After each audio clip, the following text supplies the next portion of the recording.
ദുർബല ഹൃദയരാരും ഇത് കാണരുത്. കാരണം നിങ്ങൾക്ക് സഹിക്കാൻ കഴിയില്ല ഇത് കേട്ടാൽ. അതുകൊണ്ട് അത്രത്തോളം നമ്മളെ മാനസികമായി ബുദ്ധിമുട്ടിക്കുന്ന കാര്യങ്ങളാണ് ഇതിലുള്ളത്. ഹമാസ് ഒന്നുമല്ല എന്ന് നമുക്ക് തോന്നിപ്പോകും. അവരൊക്കെ ഇത് കേൾക്കുമ്പോൾ നിങ്ങൾക്ക് തോന്നിപ്പോകും ഹമാസ് ഒക്കെ എത്ര നിസാരമാണ് എന്നുള്ളത്. ഒന്നും രണ്ടും അല്ല, 3,24,000 ക്രിസ്ത്യാനികളെയാണ് മുസ്ലിം 5 വയസ്സിന് താഴെയുള്ള ക്രിസ്ത്യൻ കുട്ടികളെയാണ് മുസ്ലിം മതഭീകരവാദികൾ തീർത്തത്. വേട്ടക്കാരന്റെ സ്ഥാനത്ത് നിൽക്കുന്നത് മുസ്ലിം ആയതുകൊണ്ട് ഈ 3,24,000 കുട്ടികളുടെ പേര് ഇവിടെ ആരും വായിക്കില്ല. അവരുടെ മരണം ഇവിടെ ആരും ചർച്ച ചെയ്യില്ല. അവർക്ക് വേണ്ടി ഇവിടെ ഒരു ശബ്ദവും ഉയരില്ല എന്നുള്ളതാണ് യാഥാർത്ഥ്യം. സത്യം ഇത് ഈ 5 വയസ്സിന് താഴെയുള്ള കുട്ടികൾ എന്ന് പറയുമ്പോൾ നമ്മുടെ ഹൃദയം ഒന്ന് തേങ്ങിപ്പോകുന്ന ഒരു അവസ്ഥയാണ്. ഇത് കാണാത്ത മനുഷ്യര് ഇവരെന്താണ് പറയേണ്ടത്? ഓ, ഇത് നൈജീരിയയിലായിപ്പോയതാണ്. കറുത്ത വേട്ടക്കാരുടെ ഭാഗത്ത് ചേച്ചി പറഞ്ഞ പോലെ വേട്ടക്കാരുടെ ഭാഗത്താണ് ഇസ്ലാം നിൽക്കുന്നത്. എന്താണ് നൈജീരിയയിൽ സംഭവിക്കുന്നത്? അവിടെ 2009 ഹമാസ് എന്നൊക്കെ പറയുന്ന പോലെ ഒരു സംഘടന 2009 ആരംഭിക്കുന്നത്. 2002 തുടങ്ങിയത്. 2009 ഇത് എന്താണ് പ്രധാനപ്പെട്ട വഴിത്തിരിവുമായിട്ട് ബന്ധപ്പെട്ട് ഇത് അങ്ങോട്ട് പൊട്ടിപ്പുറപ്പെടുന്നത്. അതിന്റെ പേരാണ് ബൊക്കോ ഹറാം. ബൊക്കോ ഹറാം തുടങ്ങിയിരിക്കുന്നത് മുഹമ്മദ് യൂസഫ് എന്നാണ് അതിന്റെ സ്ഥാപകന്റെ പേര്. മുഹമ്മദ് യൂസഫ് ഇത് ഒരു മതാധ്യാപകനാണ്. മതാധ്യാപകൻ എന്ന് പറയുമ്പോൾ മതവറി പൂണ്ടിട്ടുള്ള ഒരു ജിഹാദിയാണ്, ഇസ്ലാമിക മതമൗലികവാദിയാണ് അദ്ദേഹം.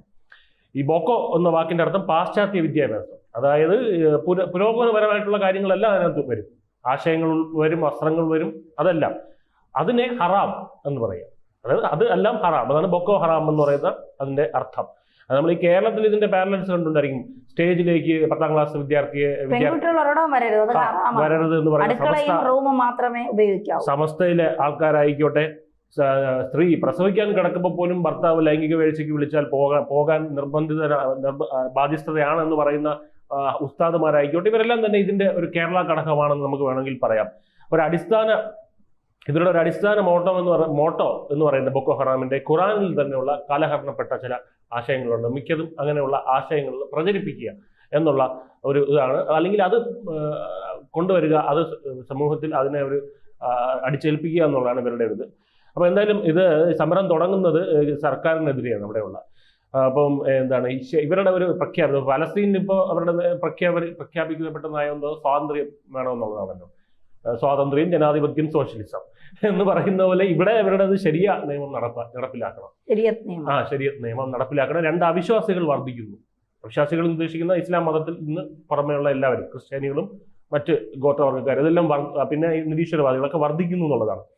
അപ്പോൾ എന്തായാലും നൈജീരിയ നമുക്കറിയാം ഒരു ആഫ്രിക്കൻ രാജ്യമാണ്. അവിടുത്തെ ഒരു ജനസംഖ്യ എന്ന് പറയുന്നത്, പോപ്പുലേഷൻ എന്ന് പറയുന്നത് അനുനിമിഷം വർദ്ധിക്കുന്ന അനുനിമിഷം വർദ്ധിക്കുക എന്ന് പറയുമ്പോഴത്തേക്ക് ഞാൻ ആലങ്കാരികമായിട്ട് പറഞ്ഞതല്ല, അനുനിമിഷം നമ്മളിപ്പോൾ ഒരു 5 മിനിറ്റ് കഴിഞ്ഞ് നോക്കിക്കഴിഞ്ഞാൽ പോപ്പുലേഷൻ അത്രയും രീതിയിൽ വർദ്ധിക്കുന്ന ഒരു രാജ്യമാണ് അവിടെ.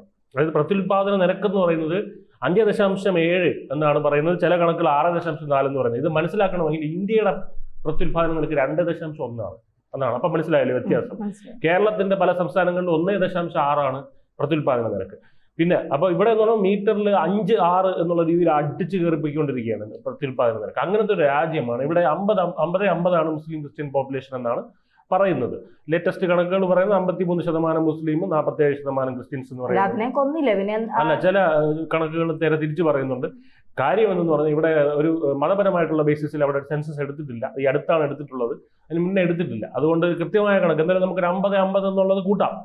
പക്ഷേ ഈ പറയുന്ന ബാക്കി പല പല ഗോത്രവർഗ്ഗങ്ങളുണ്ട്. ഈ പാഗൻസ് എന്ന് പറയുന്നത് ഈ പ്രകൃതി ആരാധന, വിഗ്രഹാരാധനയൊക്കെയുള്ള കുറച്ച് ഈ ഗോത്രവർഗ്ഗക്കാരും അങ്ങനെ ഉണ്ട്.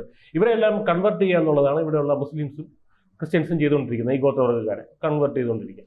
അപ്പം നമ്മൾ നൈജീരിയ എന്ന് പറയുന്നത് ഈ ഭൂമിശാസ്ത്രപരമായിട്ട് തന്നെ 2ആയിട്ട് വിഭജിക്കപ്പെട്ട് കിടക്കുക. നമ്മൾ ഇന്ത്യ പാകിസ്ഥാൻ പോലെ. ഇന്ത്യ പാകിസ്ഥാൻ 2 രാജ്യമാണ്. അങ്ങനെയല്ല, നൈജീരിയ പുറമെ നോക്കുമ്പോൾ ഒരു രാജ്യമാണെങ്കിൽ അകത്തത് 2 രാജ്യമാണ്. എങ്ങനെയാണ്? വടക്ക് കിഴക്ക് മുസ്ലിംസും തെക്ക് പടിഞ്ഞാറ് ക്രിസ്ത്യൻസും. ഇങ്ങനെ ഒരു രീതിയിൽ 2 രീതിയിലും മിക്സായി വിഭജിച്ച് കിടക്കുകയാണ്. നടുക്ക് കുറച്ച് ക്രിസ്ത്യൻസും മുസ്ലിംസും പിന്നെ ഈ ഗോത്രവർഗ്ഗക്കാരും കിടക്കുന്ന ഒരു മിക്സ്ചർ നടുക്കുണ്ട്, ഈ നടുക്കുള്ള പ്രദേശത്ത്. അപ്പോൾ പുറം ലോകത്തെ ഒരു രാജ്യമാണെങ്കിലും അകത്ത് അങ്ങനെയല്ല, 2 രാജ്യങ്ങളാണിത്. അപ്പോൾ ഇവിടെ ഈ രാജ്യങ്ങളിൽ ഇവിടെ ഒരു ജാതി മത റെപ്രസെന്റേഷൻ ഉറപ്പുവരുത്തുന്ന രീതിയിലുള്ള ഭരണഘടന ഇല്ല. അതായത് നമ്മുടെ നാട്ടിലൊക്കെ പറയുന്നത് ദളിത് വേണം, അല്ലെങ്കിൽ ഇപ്പൊ ലെബണനിൽ കൃത്യമായിട്ട് പറഞ്ഞാൽ അവിടെ സുന്നി ആയിരിക്കണം പ്രസിഡന്റ്, ഷിയ ആയിരിക്കണം പ്രൈം മിനിസ്റ്റർ, ഇങ്ങനെ ഒരു സാധനം ഉണ്ടല്ലോ, ക്രിസ്ത്യൻ ആയിരിക്കണം, ഇത് അങ്ങനെ ഒരു സംഭവം ഇവിടെ ഇല്ല. എങ്കിലും അവിടെ കാലാകാലങ്ങളായിട്ട് നടന്നു വരുന്ന ഒരു രീതി എന്ന് പറഞ്ഞു കഴിഞ്ഞാൽ ഒരു മുസ്ലിം പ്രസിഡന്റ് വന്നാൽ അടുത്തത് ക്രിസ്ത്യൻ പ്രസിഡന്റ് ആയിരിക്കും, അത് കഴിഞ്ഞ് വീണ്ടും മുസ്ലിം പ്രസിഡന്റ്. നമ്മുടെ UDF LDF മാറി മാറി വരുന്നത് പോലെ അങ്ങനെയാണ് കണ്ടുവരുന്നത്. പക്ഷേ ഈ തവണ അങ്ങനെയല്ല. ഒരു മുസ്ലിം പ്രസിഡന്റ് കഴിഞ്ഞിട്ട് അടുത്ത് വീണ്ടും ഒരു മുസ്ലിം പ്രസിഡന്റ് വരുന്നു. ഇവിടെ അങ്ങനെ മുമ്പ് ഇങ്ങനെ മുസ്ലിം പ്രസിഡന്റ് വരുമ്പോൾ വൈസ് പ്രസിഡന്റ് ചിലപ്പോൾ ക്രിസ്ത്യാനി ആയിരിക്കും, അങ്ങനെയൊക്കെ വരാറുണ്ട്. ക്രിസ്ത്യൻ പ്രസിഡന്റ് വരുമ്പോൾ വൈസ് പ്രസിഡന്റ് മുസ്ലിം ആയിരിക്കും, അങ്ങനെ വരാറുണ്ട്. ഇപ്പോൾ ഇവിടെ സംഭവിച്ചിരിക്കുന്നത് എന്താണ്? ഒരു മുസ്ലിം പ്രസിഡന്റ് വന്നതിന് ശേഷം വീണ്ടും ഒരു മുസ്ലിം പ്രസിഡന്റ് വരുന്നു, വൈസ് പ്രസിഡന്റ് ആരാണ്? മുസ്ലിം ആവുന്നത്. അങ്ങനെ ആദ്യമായിട്ടാണ് നൈജീരിയയുടെ ചരിത്രത്തിൽ സംഭവിക്കുന്നത്. അപ്പോൾ അവിടെ അങ്ങനെയാണ് ഇപ്പം നിലവിലെ അവസ്ഥ. പ്രസിഡന്റും വൈസ് പ്രസിഡന്റും മുസ്ലിമാണ്. അപ്പോൾ ഈ പറയുന്ന ബൊക്കോ ഹറാം എന്ന് പറയുന്ന ഈ ഒരു ആശയം ഉണ്ടല്ലോ, ഇവരുടെ ഈ ഒരു തീവ്രവാദം, ഇത് അയൽ രാജ്യങ്ങളിൽ, നൈജീരിയയിൽ മാത്രമല്ല അയൽ രാജ്യങ്ങൾ, അതായത് നൈഗർ, ചാഡ്, ക്യാമറോൺ തുടങ്ങിയിട്ടുള്ള രാജ്യങ്ങളിലും ഈ ഇസ്ലാമിക മൗലികവാദം അവിടെയും ക്യാൻസർ പോലെ ബാധിക്കാൻ തുടങ്ങിയിട്ടുണ്ട്. അപ്പോൾ ബൊക്കോ ഹറാം 2002 ഈ വഹാബി സലാഫി ലിറ്ററേച്ചർ ഉണ്ട്, വഹാബി സലാഫി എന്താണ് ഈ പറയുന്ന സാഹിത്യം, അവരുടെ ഈ പുസ്തകങ്ങളും അങ്ങനെയാണ് ഇന്ത്യയിലൊക്കെ നടക്കുന്ന. അതേപോലെ തന്നെ നമ്മുടെ ഒരു മദനി മോഡൽ ഒരു സംഭവം, മദനിയൊക്കെ പറയുന്നത് കേട്ടിട്ടുണ്ടായിരിക്കുമല്ലോ. ഈ റോഡുകളിൽ ഈ മറ്റേ ഓണത്തിന്റെ പരിപാടി മറ്റേതൊക്കെ നമ്മൾ ഇതിനെതിരെ ഇതാണ് ഈ പ്രതികരിക്കണം, ആ വീഡിയോ കണ്ടിട്ടുണ്ടായിരിക്കും. എന്നിട്ട് പിന്നീട് അത് എന്താണ് ആ പ്രതികരണം എന്നുള്ളത്, ഞാനത് അങ്ങനെയല്ല ഉദ്ദേശിച്ചതെന്നൊക്കെ മദനി കിടന്നും എഴുതുന്ന കണ്ടു. അപ്പൊ അത്തരത്തിലുള്ള അതൊക്കെ വരുന്നത് ഈ വഹാബി സലാഫി ലിറ്ററേച്ചറിൽ നിന്നാണ്. ഷിർക്ക്, മനസ്സിലായത്, ഷിർക്കാണ് അതാണ്.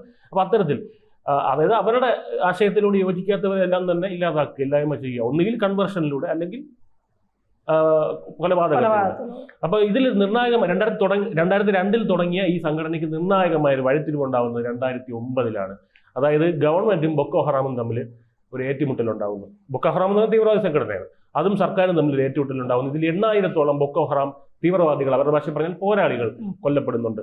അങ്ങനെ മുഹമ്മദ് യൂസഫ് എന്ന് പറയുന്ന ഈ ബൊക്കോ ഹറാമിന്റെ തലവൻ പിടിക്കപ്പെടുന്നു, കസ്റ്റഡിയിൽ വെച്ച് കൊല്ലപ്പെടുന്നു. അപ്പൊ അടുത്ത തലവൻ വരുന്നു. അടുത്ത തലവൻ ആരാണ്? അബൂബക്കർ എന്ന് പറയുന്നത്. 2009 മുതൽ 2015 ഇതാണ് ഏറ്റവും ക്രൂരനായിട്ടുള്ള, അല്ലെങ്കിൽ രണ്ടാമത്തെ ക്രൂരനായിട്ടുള്ള, ശരിക്കും ഏറ്റവും ക്രൂരൻ വരാനിരിക്കുന്നേ ഉള്ളൂ, രണ്ടാമത്തെ ക്രൂരനായിട്ടുള്ള ഒരാൾ അബൂബക്കർ.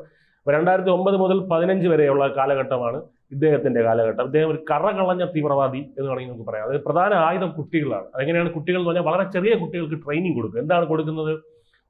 എന്താണ് ഇവിടെ നമുക്ക് ആ പടങ്ങളൊന്നും കാണിക്കാൻ പറ്റില്ല, ഇന്റർനെറ്റിൽ സെർച്ച് ചെയ്താൽ കിട്ടുന്ന പടങ്ങളാണ്. അതായത് ISIS model training, al-Qaeda model training ആണ്. ചാവേറുകളായിട്ട് വളർത്തിയെടുക്കുകയാണ്. സൂയിസൈഡ്, പൊട്ടിത്തെറിക്കുക, ഇതാണ് അവരുടെ ലക്ഷ്യം. പൊട്ടിത്തെറിക്കാൻ വേണ്ടി വളർത്തിയെടുക്കുകയാണ് ചാവേറുകളായിട്ട്. അവരുടെ ആ രീതിയിൽ അവരുടെ മനസ്സ് പരുവപ്പെടുത്തിയെടുക്കുക. അത് നീ മരിക്കാൻ വേണ്ടിയാണ്, നിനക്കൊരു ലക്ഷ്യമുണ്ട്, ഇതൊരു ദൈവത്തിന്റെ ലക്ഷ്യമാണ്, ദൈവത്തിന്റെ പോരാളിയാണ്, ഈ ഒരു രീതിയിൽ വളർത്തിയെടുക്കുകയാണ്.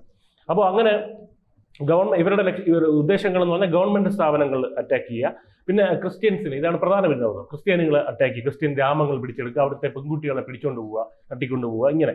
അപ്പൊ 2013 276 പെൺകുട്ടികളെയാണ്, 18 വയസ്സിന് താഴെയുള്ള സ്കൂൾ കുട്ടികളെയാണ് അവിടെ നിന്ന് പിടിച്ചുകൊണ്ട് പോയിരിക്കുന്നത്. ആര്? ഈ അബൂബക്കറിന്റെ നേതൃത്വത്തിലുള്ള ബൊക്കോ ഹറാം പിടിച്ചുകൊണ്ട് പോയിട്ടിരിക്കുന്നത്. അപ്പൊ അവരെ ഈ എന്താണ് ഈ സ്കൂളുമായിട്ട് സ്കൂളിൽ ഈ ബൊക്കോ ഹറാം ആക്രമണം ഉണ്ടാകും എന്നുള്ള മുന്നറിയിപ്പ് കിട്ടിയതിനു ശേഷം അവിടുത്തെ പരീക്ഷകളെല്ലാം തന്നെ സ്കൂൾ തന്നെ നിർത്തി വെച്ചിരിക്കുകയായിരുന്നു. പക്ഷെ ആനുവൽ എക്സാം വന്നപ്പോൾ അത് എഴുതാൻ നിവൃത്തിയില്ലല്ലോ. അങ്ങനെ ആനുവൽ എക്സാം എഴുതാൻ പെൺകുട്ടികൾ വരികയും ഫിസിക്സ് പരീക്ഷയുടെ ദിവസം ആര് വരുന്നു? ബൊക്കോ ഹറാം അവിടെ മഫ്റ്റിയിലും അല്ലാതെയുള്ള മിലിറ്റൻ വേഷങ്ങളിലും അവിടെ കടന്നുകൂടുന്നു. ഡോർമെട്രികളിൽ അടിച്ചു പൊളിക്കുന്നു, കെട്ടിടങ്ങൾ തീയിട്ട് ഈ ട്രക്കുകളിലേക്ക് ഹമാസ് ഇസ്രായേലികളെ കൊണ്ടുപോയതുപോലെ ട്രക്കുകളിലേക്ക് പെൺകുട്ടികളെ അത്രയും വലിച്ചഴിച്ച് കൊണ്ടുപോവുകയാണ്. എന്നിട്ട് ഇവരെ ലോകം കണ്ടിട്ടുള്ളതിൽ ഏറ്റവും ഭീകരമായിട്ടുള്ള ടോർച്ചറാണ് ഈ പെൺകുട്ടികൾ പിന്നീട് അനുഭവിക്കാൻ പോകുന്നത്. അപ്പോൾ ഈ 2014 തന്നെ ഈ കൊണ്ടുപോകുന്ന വഴിക്ക് തന്നെ ഈ ട്രക്കുകളിൽ നിന്ന് ചില കുട്ടികൾ ചാടി രക്ഷപ്പെട്ടു. പിന്നീട് ഈ ട്രക്കുകളിൽ പ്രധാനമായി ഉണ്ടായിരുന്നത് ക്രിസ്ത്യൻ കുട്ടികളായിരുന്നെങ്കിലും മുസ്ലിം കുട്ടികൾ ഇല്ലാതില്ല എന്ന് പറയാൻ പറ്റില്ല, അപ്പോൾ ഉണ്ട്. പക്ഷെ പ്രധാനമായും ഭൂരിപക്ഷം ആരാണ്? ക്രിസ്ത്യൻ പെൺകുട്ടികളാണുള്ളത്. ഈ ക്രിസ്ത്യൻ കുട്ടികളിലൊക്കെ പല പല ഘട്ടങ്ങളിലായിട്ട് 2016 രക്ഷപ്പെട്ടവരുണ്ട്, 21 രക്ഷപ്പെട്ടവരുണ്ട്, 23 രക്ഷപ്പെട്ടവരുണ്ട്, ഇതിനിടയ്ക്ക് കാണാതായവരുണ്ട്, ഇങ്ങനെ കുറേ പേരുണ്ട്. അപ്പോൾ ഇതിൽ ഇതൊക്കെ 16, 17, 15 വയസ്സൊക്കെ ഉള്ള പെൺകുട്ടികളാണ് എന്നുള്ള കാര്യം ആലോചിക്കുന്നത്. അവർക്ക് ലോകം എന്താണെന്ന് പോലും അറിയാത്ത പെൺകുട്ടികളാണ്. അപ്പോൾ കുറെ കഴിഞ്ഞപ്പോൾ ഈ ബൊക്കോ ഹറാം ഇവരുടെ ഈ സർക്കാരുമായിട്ടൊരു നെഗോഷിയേഷൻ, ഈ ബന്ദികളെ വെച്ചിട്ട് നമ്മളുടെ ആവശ്യങ്ങൾ വേണമെന്ന് പറഞ്ഞിട്ട് ഈ ബന്ദികളെ വെച്ച് ഇവർ ആവശ്യങ്ങൾ നേടിയെടുക്കാൻ വേണ്ടി സർക്കാരുമായിട്ടൊരു നെഗോഷിയേഷന് പോയി. ബന്ദികൾ കുറെ കയ്യിലുണ്ടല്ലോ, 276 ബന്ദികൾ. ഇതെവിടെ എന്തെങ്കിലും ഒരു സാമ്യം തോന്നുന്നുണ്ടോ? ഹമാസുമായിട്ട് സാമ്യം തോന്നുന്നില്ല? അത് തന്നെയാണ് 250. അതെ, അത് വെച്ചിട്ട് സർക്കാരുമായിട്ട്, ഇസ്രായേലുമായിട്ടാണെങ്കിൽ ഇവിടെ സ്വന്തം സർക്കാരുമായിട്ട് ആവശ്യങ്ങൾക്ക് വേണ്ടി നെഗോഷിയേഷൻ നടത്തുന്നു. അങ്ങനെ ഒരു ഘട്ടത്തിൽ 82-83 കുട്ടികളെ ഗവൺമെന്റ് സേനയ്ക്ക് കൈമാറുന്നു. ആര്? ബൊക്കോ ഹറാം കൈമാറുന്നു. ബാക്കി കുട്ടികൾ എവിടെ പോയെന്ന് അറിയില്ല. അതായത് ഇപ്പൊ നമ്മൾ ഈ PTA പോലുള്ള അവിടുത്തെ ഏജൻസി ഉണ്ടല്ലോ, പാരന്റ്സ് ടീച്ചേഴ്സ് അസോസിയേഷൻ പോലുള്ള അവിടുത്തെ ഏജൻസികൾ പറയുന്നത് 82 മുതൽ 92 കുട്ടികൾ മിസ്സിംഗ് ആണ് ഇപ്പോഴും. അറിയില്ല അവരുടെ പോയെന്ന് പോലും. അപ്പൊ ഇസ്രായേലിൽ നമ്മൾ 253 വരെ പിടിച്ചുകൊണ്ട് പോയിട്ട് 20 പേരെ മാത്രം തിരിച്ചു നൽകിയത്. ഇപ്പൊ ലോകം ചർച്ച ചെയ്യുമ്പോഴാണ് 276 പെൺകുട്ടികളെ കൊണ്ടുപോയിട്ട് വെറും 82 92 അല്ല എന്താ പറയുക 82 മുതൽ 92 ആൾക്കാർ മിസ്സിംഗ് ആവുന്നത്. അതേ പാറ്റേൺ നമ്മൾ ഇവിടെ വീണ്ടും നമുക്കിവിടെ കാണാൻ കഴിയും. അപ്പൊ ഈ കുട്ടികളെ എന്താണ് ചെയ്തതെന്നുള്ളത് ഈ സർവൈവേഴ്സ്, അതിജീവിതമായിട്ടുള്ള പെൺകുട്ടികൾ പറയുന്നത് എന്താണ് ചെയ്തിട്ടുള്ളത് എന്ന് പറയുന്നത്. അതിവരുടെ പ്രൈം വിനോദം, അതായത് പ്രധാന വിനോദം എന്ന് പറയുന്നത് റേപ്പാണ്. റേപ്പ് എന്ന് പറഞ്ഞാൽ വേറെ കന്യകത്വം എന്ന് പറഞ്ഞാൽ ഇവിടെ രാജ്യത്ത് വലിയൊരു കാര്യമാണ്. നമ്മുടെ നാട്ടിലുള്ള പോലെ കന്യകത്വം നഷ്ടപ്പെട്ട എല്ലാം പോയി, ഒരു പെണ്ണിന്റെ ചാരിത്രം പോയി എന്ന് വിശ്വസിക്കുന്ന നാട്ടിൽ ഇവരത് ചെയ്യുന്നത് എന്താണ്? ക്രിസ്ത്യാനി പെൺകുട്ടിയെ കൊടുക്കാൻ പറ്റുന്ന ഏറ്റവും വലിയ ശിക്ഷ കന്യകത്വം അപഹരിക്കുക എന്നുള്ളത്, ഏറ്റവും ക്രൂരമായിട്ടുള്ള രീതിയിൽ. അതെങ്ങനെയാണ്? 2-3 തവണയാണ് ഈ 15-16 വയസ്സുള്ള പെൺകുട്ടികൾ പ്രസവിച്ചിട്ടുണ്ടെന്നാണ് പറയുന്നത്. 2-3 തവണ, 1-2-3 തവണ പ്രസവിച്ചിട്ടുണ്ടെന്നാണ് പറയുന്നത്. അതിൽ ക്രിസ്ത്യാനി കുട്ടികൾ തട്ടമിടുന്നില്ല എന്നുള്ളത്, തട്ടമിടാറില്ല, അവർ അറിയാലോ. പിന്നീട് ഇവരെ നമ്മൾ കാണുന്നത് CNN ഒക്കെ ഫോട്ടോകളുണ്ട്, തട്ടമിട്ടിരിക്കുകയാണ്. അതായത് അതിജീവിക്കാൻ വേണ്ടി, അത് സർവൈവ് ചെയ്യാൻ വേണ്ടി അവർക്ക് മതം മാറിയാൽ ക്രൂരത കുറയുമല്ലോ, അങ്ങനെ അവർക്ക് അത് മതപരിവർത്തനം തയ്യാറായവരുണ്ട്. ഇപ്പൊ കോൺസ്റ്റന്റ് റേപ്പാണ്, നിരന്തര റേപ്പ് എന്നാണ് പറയുന്നത്. ഈ ചായ കുടിക്കുന്നവന്മാര് ചായ കുടിയിൽ അഡിക്റ്റ് ആയിട്ടുള്ളവന്മാർ ഇടക്കിടയ്ക്ക് പോയി ചായ കുടിക്കൂലേ, അതുപോലെ അവിടെ നിരന്തരമായിട്ട് ഉപഭോഗ വസ്തുവായിട്ട് ഇവരെ ട്രീറ്റ് ചെയ്തു എന്നുള്ളതാണ് ഈ തിരിച്ചു വന്നവർ പറഞ്ഞത്. അതായത് എന്നിട്ട് ഈ പോരാളികൾക്ക് വിവാഹം ചെയ്ത് കൊടുക്കുക, അതായത് റിവാർഡ് എന്ന് പറഞ്ഞാൽ ഈ പോരാളികൾക്ക് ഒരു സമ്മാനമായിട്ട് കൊടുക്കുക, അങ്ങനെയൊക്കെയാണ് അതായത്. അപ്പൊ ഈ കുട്ടികൾ ഈ കാട്ടിനുള്ളിൽ എങ്ങനെയാണ് പ്രസവിച്ചതെന്നുള്ളത് വലിയൊരു ചോദ്യമായിട്ട്. അതായത് ഒരു മെഡിക്കൽ എയ്ഡും ഇല്ലാതെ അപ്പൊ രക്ഷപ്പെട്ട് വന്നിട്ടുള്ള കുട്ടികൾ പറയുന്നത് അംബ്ലിക്കൽ കോഡ് കട്ട് ചെയ്യുന്നത് കൂർത്ത എഡ്ജുള്ള ഈ പാറ കഷ്ണങ്ങൾ വെച്ചിട്ട് മുറിക്കുക എന്നുള്ളതാണ്. അപ്പോൾ അത് ഈ സർവേ പറയുന്നത് പലരും ബ്ലീഡിങ് കാരണം തന്നെ മരണപ്പെട്ടിട്ടുണ്ടെന്നുള്ളതാണ്. അപ്പോൾ ബ്ലീഡിങ് മാറ്റാനായിട്ട് ഈ കാട്ടിലുകളും പച്ചിലകളും ഒക്കെ കൊണ്ട് അത് നിർത്താൻ ശ്രമിക്കുന്നതാണ് ഈ കുട്ടികൾ, തിരിച്ചു വന്ന കുട്ടികൾ പറയുന്നത്. അപ്പോൾ ഈ കുട്ടികളുടെ അലർച്ചയും ബഹളവും വേദനയും ഒരു അനസ്തേഷ്യയും ഇല്ലാതെന്നാണ് ആലോചിക്കണം. അങ്ങനെയാണ്. അപ്പോൾ ഇതിൽ ഈ ഒരു ട്രോമയിലാണ് ഈ പെൺകുട്ടികൾ വീണ്ടും പ്രസവിക്കുന്നത്. മനസ്സിലായോ? ഒരു മുറിവിൽ നിന്ന്, അത് ശാരീരികമായിട്ടും മാനസികമായിട്ടും ഏറ്റ മുറിവിൽ നിന്ന് ഒന്നും ഭേദമാകാതെയാണ് ഈ കുട്ടികൾ വീണ്ടും പ്രസവിക്കുന്നത്. അങ്ങനെ ബൊക്കോ ഹറാം എന്ന് പറയുന്ന ജിഹാദിസ്റ്റ് അല്ലെങ്കിൽ വഹാബി സലാഫി എന്നൊക്കെ പറയുന്ന ഇവന്മാരിവിടെ ചെയ്തു കൂട്ടിയ പോക്കൃത്തരങ്ങളാണ് ഇപ്പോൾ നമ്മളിവിടെ സംസാരിച്ചുകൊണ്ടിരിക്കുന്നത്. അപ്പം നമുക്ക് തോന്നുന്നു ഇത് കാടത്തരമല്ല, ഇത് എന്തൊരു കാടത്തരമാണ്, വന്യതയല്ലേ, ഹമാസ് പോലും ഇങ്ങനെയൊന്നും ചെയ്യില്ല എന്നുള്ളത്. ഇതാണത്. ഇത് ലോകത്തെല്ലായിടത്തും ഉള്ള ഇസ്ലാമിക ഭീകരവാദത്തിന്റെ മുഖമാണ് നമ്മളിപ്പോൾ കാണുന്നത്. ISIS യസീദി സ്ത്രീകളോട് ചെയ്തത് എന്താണെന്ന് നമുക്കറിയാമല്ലോ. അത് യസീദി സ്ത്രീകളെ നഗരമധ്യത്തിൽ കൊണ്ടുപോയിട്ട് ലൈംഗിക അടിമകളായിട്ട് വിൽക്കുന്ന അതിൻ്റെ ചിത്രങ്ങൾ ഇപ്പോൾ ഇന്റർനെറ്റിൽ തപ്പിയാൽ നമുക്ക് കിട്ടും. അത് തന്നെയാണ് ആഫ്രിക്കയിൽ നടക്കുന്നത്. 2015 ബൊക്കോ ഹറാം ആരുമായിട്ട് അലയൻസ് ഉണ്ടാവുന്നു? ISISുമായിട്ട് അലയൻസ് ഉണ്ടാവുന്നു. അബൂബക്കറിന്റെ തലവനായിരിക്കുമ്പോൾ ലയനം നടന്നിട്ട് പേരൊക്കെ തന്നെ മാറ്റി ആഗോള ജിഹാദിസം എന്നൊരു ആശയം കൊണ്ടുവരുന്നത്. അത് മറ്റ് രാജ്യങ്ങളിലേക്കും കൂടെ അത് പടരണം എന്നുള്ള. അപ്പോൾ 2014 ഒരു സ്പ്ലിറ്റ് ഉണ്ടാവുന്നു, തമ്മിലുണ്ടാവുന്നു. നമ്മൾ ഹമാസ് ഉണ്ടായത് അറിയായിരിക്കുമല്ലോ. അതേ മാതൃകയിൽ തന്നെ ഹമാസ് ഫത്ത മോഡലിൽ ഈ ബൊക്കോ ഹറാം രണ്ടായിട്ട് മാറുന്നു. 2016 അബൂബക്കർ കൊല്ലപ്പെടുന്നതാണ് എങ്ങനെയാണെന്നുള്ളത്. അത് ISIS ബൊക്കോ ഹറാമിന്റെ തലവൻ എന്ന് പറയുന്നത് പഴയ മുഹമ്മദ് യൂസഫ് ഇല്ലേ, അവന്റെ മകനാണ്. ഈ പുതിയ അതായത് ഒറിജിനൽ ബൊക്കോ ഹറാമിന്റെ തലവൻ എന്ന് പറയുന്നത് അബൂബക്കർ. ഈ അബൂബക്കറിനെ അബൂബക്കറിന്റെ ബൊക്കോ ഹറാമിനെ ISIS ബൊക്കോ ഹറാം വേട്ടയാടാൻ തുടങ്ങി. നമുക്ക് ISIS ബൊക്കോ ഹറാമിനെ വേണമെങ്കിൽ ഹമാസ് എന്ന് വിളിക്കാം. അപ്പൊ ഈ ഒറിജിനൽ ബൊക്കോ ഹറാമിനെ വേട്ടയാടി ലാസ്റ്റ് ഇവൻ പിടിക്കപ്പെടുമെന്ന് അറിയുമ്പോഴത്തേക്ക് ഇവൻ സ്വിച്ച് ഞെക്കി പൊട്ടിത്തെറിക്കും. അതായത് സ്വിച്ച് എപ്പോഴും എന്റെ കയ്യിലുണ്ടായിരുന്നു. ഇവനെ പിടിക്കപ്പെടുമെന്ന് അറിയുമ്പോഴത്തേക്ക് സ്വിച്ച് ഞെക്കി പൊട്ടിത്തെറിച്ച് സൂയിസൈഡ് ചെയ്ത് മരിച്ചു. ഇങ്ങനെയാണ് അവൻ മരിക്കുന്നത്. അപ്പൊ ഇത്രയും വലിയ ഇതായിരുന്നു. 2021 ഈ മുഹമ്മദ് യൂസഫിന്റെ മകനും കാണാനില്ലെന്നാണ് പറയുന്നത്, അവനെ തീർത്തെന്നാണ് പറയുന്നത്. പുതിയ തലവൻ വന്നൊക്കെ പറഞ്ഞ് അവൻ മരിച്ചപ്പോൾ അടുത്തത്. അപ്പൊ സ്ഥിരമായി ചെയ്തുകൊണ്ടിരിക്കുന്ന ഒരു കാര്യം എന്ന് പറഞ്ഞാൽ ക്രിസ്ത്യൻ ഗ്രാമങ്ങൾ ആക്രമിക്കുക. ഇപ്പം നമ്മളിപ്പോൾ കാണുന്ന വാർത്ത അതാണ്. അതായത് 10,000 പേര് മരിച്ചു കിടക്കുന്നു, ഇങ്ങനെ ബോഡികൾ കാണുന്നില്ലേ. അതായത് ഈ 10,000 ക്രിസ്ത്യാനികളെ ഒറ്റ വർഷം കൊണ്ട് 10,000 ക്രിസ്ത്യാനികളെ കൊന്നുകളി എന്നാണ് പറയുന്നത്. അപ്പോൾ ഈ മൃതദേഹങ്ങൾ ഇങ്ങനെ നിരത്തിയിട്ടിരിക്കുന്ന ഫോട്ടോയെ കണ്ടിട്ട് ഇവിടെ ഉള്ള കുറച്ച് ആൾക്കാരൊക്കെ പറഞ്ഞു, നിങ്ങൾ ഇത് കാണുന്നില്ലേ, ഇവിടെ നിങ്ങൾ ഹമാസിന്റെ പലസ്തീനിലെ കുട്ടികളെ 18,000, അതൊക്കെ 18,000 ഉള്ള കണക്കാണെന്ന് പോലും അറിയില്ല, ഹമാസ് പുറത്തു വിട്ട കണക്കാണ്. അത് ഇവിടെ ഫോട്ടോകളുണ്ട്, അത് നിങ്ങൾ കാണുന്നില്ലേ എന്ന് ചോദിച്ചപ്പോൾ ഓരോരുത്തരും ഒന്നും മിണ്ടാനില്ലായിരുന്നു. അപ്പോൾ ഈ ബൊക്കോ ഹറാം അവിടെ 2 ഇപ്പോഴവിടെ ഉണ്ട്. അതിൻ്റെ അവരുടെ കയ്യിൽ ഒരു 2025 എസ്റ്റിമേറ്റ് പ്രകാരം ഒരു 20,000 മുതൽ 30,000 സ്ക്വയർ കിലോമീറ്റർ പ്രദേശം ഇവരുടെ കയ്യിലുണ്ട്. അതായത് കേരളത്തിന്റെ അത്രയുള്ള പ്രദേശം ഇവരുടെ കയ്യിലുണ്ട്. ഈ പ്രദേശം ഒരു കാടുകളും ഒഴിഞ്ഞ സ്ഥലമൊക്കെ ആയിട്ട് ഇങ്ങനെ കിടക്കുന്ന ഒരു പ്രദേശമാണ്. ഇതിൽ ഇവർക്ക് ആയുധങ്ങളുണ്ട്. ഈ പറയുന്ന പോലെ റെയ്ഡുകൾ നടത്തും. ഇവരുടെ സൂയിസൈഡ് ബോംബിങ്, കിഡ്നാപ്പിംഗ്, ഇതൊക്കെ ഇങ്ങനെ തകർന്നു. ഇവരുടെ കയ്യിൽ മിസൈലുകളൊന്നുമില്ല, ഈ ഹമാസിനുള്ള പോലെ മിസൈലും അങ്ങനത്തെ പരിപാടികളൊന്നും ഇല്ലാത്തത് കൊണ്ട് ഇതൊക്കെയാണ് ഇവരുടെ മെയിൻ പരിപാടി. ഒറിജിനൽ ബൊക്കോ ഹറാം ഇപ്പൊ ക്ഷയിച്ചു. 2016 മുതൽ ഇവരുടെ ഒരു കൊലപാതക ശേഷി കുറഞ്ഞു വന്നുകൊണ്ടിരിക്കുകയാണ്. പക്ഷെ ഇവർ ISIS ബൊക്കോ ഹറാമാണ് അവിടെ പ്രബലമായിട്ടിരിക്കുന്നത്. അവിടെ അക്രമമൊക്കെ ഇപ്പൊ അഴിച്ചു വിട്ടുകൊണ്ടിരിക്കുന്നത് ഇവന്മാരാണ്. 2009 മുതൽ 2021 വരെ 2009 മുതൽ ശ്രദ്ധിക്കണം, 2009 മുതൽ 2021 വരെ 50,000 മുതൽ 55,000 പേരെ കൊല്ലപ്പെട്ടു എന്നാണ് പറയുന്നത്. അതായത് യുദ്ധം കൊണ്ടല്ല, ഇത് മിസൈൽ കൊണ്ടിട്ടുള്ളതല്ല, ബോംബിംഗ് കൊണ്ടല്ല, ടാർഗറ്റ് ചെയ്ത കൊലപാതകം. അതായത് കുത്തിക്കൊല്ലുക, വെട്ടിക്കൊല്ലുക, വെടിവെച്ച് കൊല്ലുക, ഇങ്ങനെ കൊന്നു തള്ളുന്ന എണ്ണമാണ് 50,000 എന്ന് പറയുന്നത്. ഇപ്പൊ മുസ്ലിം പ്രസിഡന്റ്, മുസ്ലിം വൈസ് പ്രസിഡന്റുമാണ് ഇപ്പൊ നിൽക്കുന്നത്. അതുകൊണ്ട് അവർക്ക് ഒരു രക്ഷയില്ല. അത് ക്രിസ്ത്യൻ. ഇതിന്റെ വേറെ പ്രശ്നം എന്ന് പറഞ്ഞാൽ ബൊക്കോ ഹറാമിന് എതിരായിട്ട് ഫൈറ്റ് ചെയ്യാനായിട്ട് ക്രിസ്ത്യാനികൾക്ക് ഒരു മിലിറ്റന്റ് ഗ്രൂപ്പ് ഇല്ല. സർക്കാർ മുസ്ലിമാണ്, മുസ്ലിം സർക്കാരാണ്, പ്രസിഡന്റും വൈസ് പ്രസിഡന്റും. ക്രിസ്ത്യാനികൾക്ക് അവിടെ അങ്ങനെ ഒരു ഗ്രൂപ്പില്ല. അവരതിൽ വിശ്വസിക്കുന്നില്ല, ചർച്ച അത് വിശ്വസിക്കുന്നില്ല അങ്ങനെ ചെയ്യണമെന്നുള്ളത്. അതായത് ഒരു സയനിസ്റ്റ് ഇവിടെ ഇല്ല, സയനിസ്റ്റ് ശക്തി ഇപ്പുറത്തില്ല, ഇസ്രായേൽ പോലൊരു ശക്തി ഇവിടെ ഇല്ല.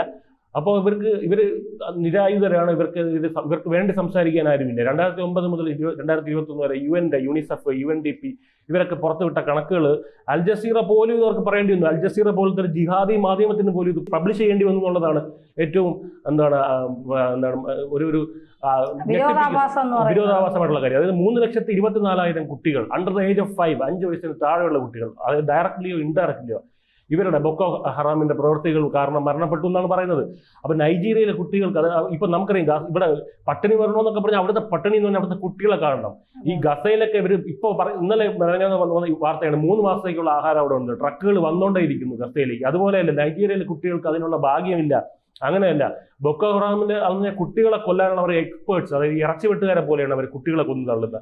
സ്ത്രീകൾ എന്ന് പറയുന്നത് അവിടെ അടിമകളാണ്, ലൈംഗിക അടിമകൾ. അതൊരു മനുഷ്യ എന്നുള്ള പരിഗണന 2ാം കിട മനുഷ്യർ എന്നുള്ളതില്ല, അടിമകൾ എന്നാണ് അവർ പറയുന്നത്. ഇത് നമ്മളിവിടെ പറയുന്നത് ഖുറാനെ വ്യാഖ്യാനിച്ച് പല ഇസ്ലാം മത വിമർശകരും കൃഷിയിടമായിട്ടാണ് സ്ത്രീകളെ കാണുന്നത് പറയുമ്പോൾ ഇവിടെ ഉസ്താദുമാർ വാദിക്കുന്നത് അല്ല, കൃഷിയിടമല്ല, അത് അങ്ങനെ വ്യാഖ്യാനിക്കുന്നതാണ്. പക്ഷെ അവിടെ കൃഷിയിടമാണ്. ഇത്തരം റാഡിക്കൽ ഇസ്ലാമിസ്റ്റുകളുടെ കയ്യിൽ കിട്ടുമ്പോൾ സ്ത്രീ കൃഷിയിടം മാത്രമാണ്, അതിനപ്പുറം ഒരു ഇതുമില്ല, ഒരു പ്രസക്തിയും സ്ത്രീക്കില്ല എന്നുള്ളതാണ്. ഈ ഹമാസിന് വെള്ളം അയച്ചു കൊടുത്ത ഇവിടുത്തെ കുറച്ച് സ്ത്രീകളും ഇവിടെ വന്ന് മുതലക്കണ്ണീരൊഴുക്കി ഐക്യദാർഢ്യം പ്രഖ്യാപിച്ച് കൊച്ചി വഞ്ചി സ്ക്വയറിൽ പ്രസംഗിച്ച കുറെ സിനിമാ നടികളും മനസ്സിലാക്കേണ്ട കാര്യമുണ്ട്. ഇവരും ഈ ഹമാസിന്റെ കയ്യിൽ പെട്ട് കഴിഞ്ഞാൽ ഇതുപോലെ കൃഷിയിടങ്ങളും അടിമകളും മാത്രമാണ് എന്നുള്ള കാര്യം മനസ്സിലാക്കണം. തീർച്ചയായിട്ടും അതാണ് എനിക്കും പറയാനുള്ളത്. അതായത് ഈ പാട്ടുകാരി സിത്താര ബാലകൃഷ്ണൻ അടക്കം, നിഖില വിമൽ അടക്കം പല കണ്ണീരൊലിപ്പിച്ചും 18,000 കുട്ടികളുടെ പേരും ഒക്കെ വിളിച്ചു പറഞ്ഞ നീയൊക്കെ പറ്റുമെങ്കിൽ ഒന്ന് നൈജീരിയ വരെ പോയി നോക്കണം. ഈ പോയതുപോലെ തന്നെ തിരിച്ചു വരുമെന്നൊന്ന് അറിയണം. കാരണം അവിടെ മരിക്കുന്നത് 5 വയസ്സിന് താഴെയുള്ള കുട്ടികളാണ്. മാത്രമല്ല 15-നും 18-നും വയസ്സിനിടയ്ക്കുള്ള പെൺകുട്ടികൾ അതിക്രൂരമായി ബലാത്സംഗം ചെയ്ത് പ്രസവിക്കുന്നതിന്റെ ഇടയിൽ ലൈംഗികമായി ഉപയോഗിക്കുന്ന, അതായത് പ്രസവേദനയിടയിൽ ലൈംഗികമായി ഉപയോഗിക്കുന്ന അതിക്രൂരമായ മുസ്ലിം ഭീകര ജിഹാദികൾ വാഴുന്ന ഒരു സ്ഥലമാണ് ഈ നൈജീരിയ. നിനക്കൊക്കെ ധൈര്യമുണ്ടെങ്കിൽ ഈ നൈജീരിയയെ കുറിച്ച് ഒരു വാക്ക് പറ. ഈ നൈജീരിയയിലെ മുസ്ലിം ഭീകരവാദികളെ കുറിച്ച് വാക്ക് പറ. വെല്ലുവിളിക്കുകയാണ് ഞങ്ങൾ നിങ്ങളെയൊക്കെ.